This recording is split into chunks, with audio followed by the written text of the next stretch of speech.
छोटे आहिल की रमज़ान की यादगार छुट्टियाँ। छोटा आहिल सिर्फ 2 साल का नटखट बच्चा अपनी फूफो के घर रमज़ान की रौनक में डूबने वाला था। उसकी माँ ने तय किया कि वे 3 दिन वहीं बिताएंगी ताकि इस पाक महीने की खुशियों को परिवार के साथ बांटा जा सके।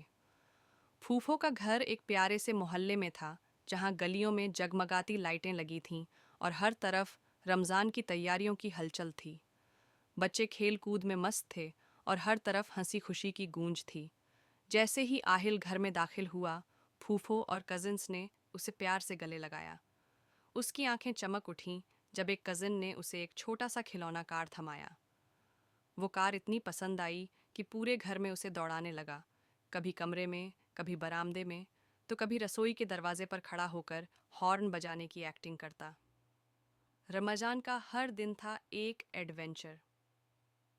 सुबह से ही घर में चहल पहल शुरू हो जाती। आहिल अपने कजिन्स के साथ मिलकर रंग बिरंगी सजावट बनाने में लग जाता। कभी कागज काटता, कभी ग्लिटर में हाथ डुबो लेता और फिर अपने ही गालों को चमकाता। उनकी खिलखिलाहट से घर का हर कोना महक उठता। सबसे मज़ेदार वक्त होता इफ्तार की तैयारियों का। फूफो जब किचन में तरह तरह की टेस्टी डिशेस बना रही होती, तो आहिल टेबल पर चढ़कर झांकने की कोशिश करता। गर्मा गर्म पकौड़ों और खजूर की खुशबू से उसका मुंह पानी पानी हो जाता। उसकी छोटी छोटी उंगलियां हर चीज़ को छूने के लिए बेचैन रहतीं।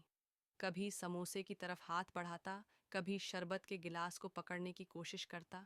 जैसे ही सूरज ढलता, पूरा परिवार एक साथ बैठकर इफ्तार करता।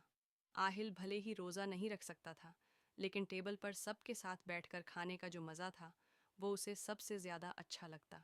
उसकी मासूम मुस्कान और शरारतों ने पूरे घर को खुशियों से भर दिया था। यादों का बैग और लौटने की उम्मीद, 3 दिनों तक हंसी ठिठोली और ढेर सारी मस्ती के बाद अब लौटने का समय आ गया था।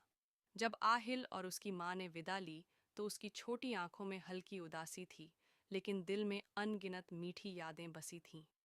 उसका नन्हा दिल जानता था कि अगली बार वो और भी ज्यादा मस्ती करने वापस आएगा। रमज़ान सिर्फ इबादत का महीना ही नहीं, बल्कि परिवार और प्यार के एहसासों को गहरा करने का भी मौका देता है, और आहिल ने इसे अपनी नन्ही आंखों से देख लिया था।